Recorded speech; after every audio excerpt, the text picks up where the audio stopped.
Hey guys, welcome back to the channel. This is going to be a quick review, kind of like a long-term review on a rough country spacer lift for a, sorry, that Jetta frame there. Rough country spacer lift on a two-wheel drive 2008 Dodge Dakota. That's the third gen or fourth gen Dodges. I'm sorry, Dakotas. Just to kind of show you how everything went on, and then how all like my bushings and all that are holding up after probably over a year, maybe a year and a half of me having it installed. So yeah, let's go look. First, let me just show you how the front of my truck looks. That's the front of my truck there. Don't have the original bumper. Got an fender bender. Decided to make my own. Just a two front bumper there. All right, so you know what? Let's grab a flashlight.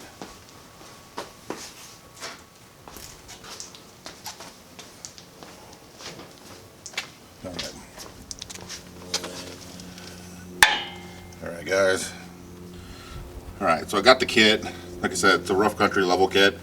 It's 2 inch up front, or 2.5 up front, 2 inch in the back. So here's a spacer there. When you're putting on these bolts on the bottom or on the top, I suggest pressing them in, because on one of them I try to use the bolt to cinch it down, and these have little like grooves on the inside. I started to strip it, so if anything, just be careful while you're doing it. Otherwise, just press those in. Holding up really good. This is an aftermarket shock or strut, but yeah, I replaced these upper control arms when I did the lift, so these were brand new. But as you can see, they are leaking oil. This is not a greasable one. For some reason, I bought one that was greasable and one that was not. This is the not greasable one. The driver's side is greasable. Let's take a look. I don't know if you'll be able to see that because it's kind of dark, or not dark, but the sun's kind of doing wonders with it. But so here's this one also. It is the power rack bushing, or power steering rack bushing. I fucked up on this one. I put this on the bottom. It needs to go on top. I just haven't adjusted it. But as you can see, the bushing's all fucked up. If I would have put it on top, the angle wouldn't be as severe, and this probably would have lasted a lot longer. Bottom bushing too, I replaced that on the control arm. That's not too bad, actually. That's just a little bit more flat than the top one. And then the sway bar bushings here, the links, not too bad up here. Just down here you can see the type of angle that it's at. Passenger side is not that bad. Driver side, those are all about to go. As you can see, in the bottom ones, the rubber boot is broken. Top one, same thing, but I think I have a leak in my power steering rack also now, so now it's like leaking towards that in there. So alright, so that's the front.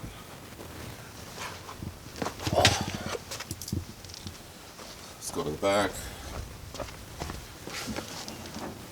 See if you can see the back. It's just a block. Alright guys, so again, this is kind of just a review. When installing, I do recommend taking off upper control arm, lower control arm, your brake caliper housing. Just take that off. Just moving everything makes it a lot easier of putting your spacer on top, putting it from the bottom. And what I ended up doing is I ended up lifting the truck, putting it on stands, and I used the floor jack to kind of compress and put it in place.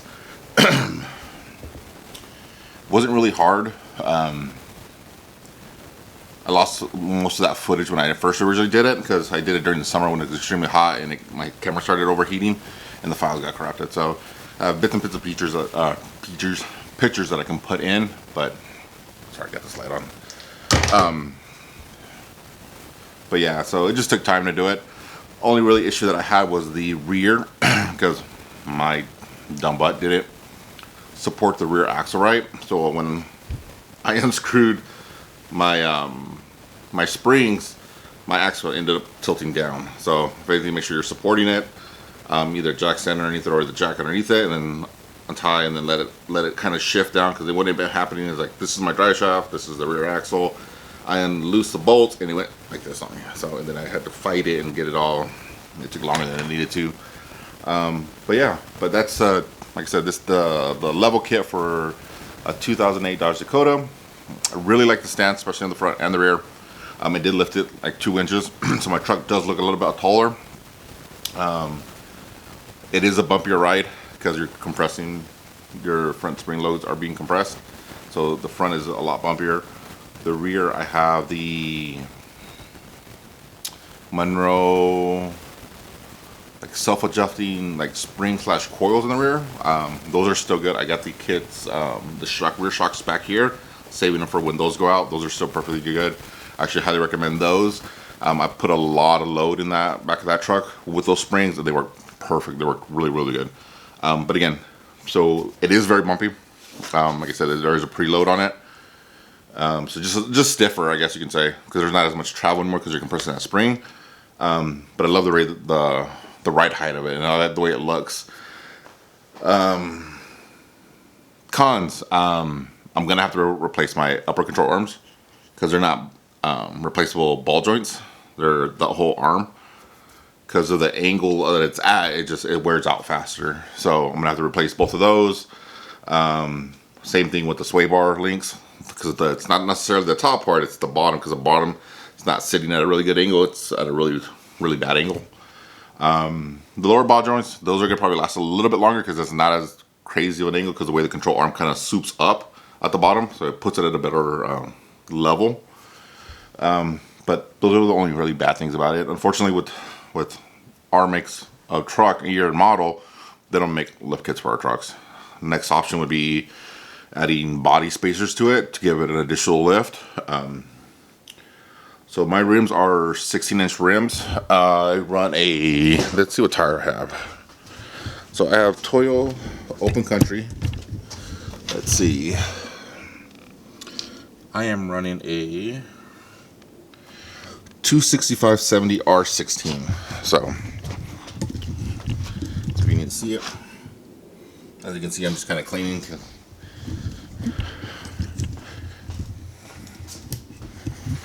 So yeah, so that's the size tire that I'm running on my truck. I think it puts it at like a 31-inch tire or 31.5, something like that. Ideally, I would like to run 33-inch tires on it. I don't know why I don't go off-roading. I think the look will look a little better, but we'll see in the future. But yeah, so if you have any questions about the rough country suspension lift, put them in the comments below. I'll try to answer them as soon as possible. But that's kind of like my long-term review. Like I said, I've had this for probably a year and a half. Install wasn't crazy. It is what it is, just hand tools. And yeah, hope you guys like the review. Like I said, add any comments if you have any questions, and I'll get to them. Thanks for watching, guys. All right, bye.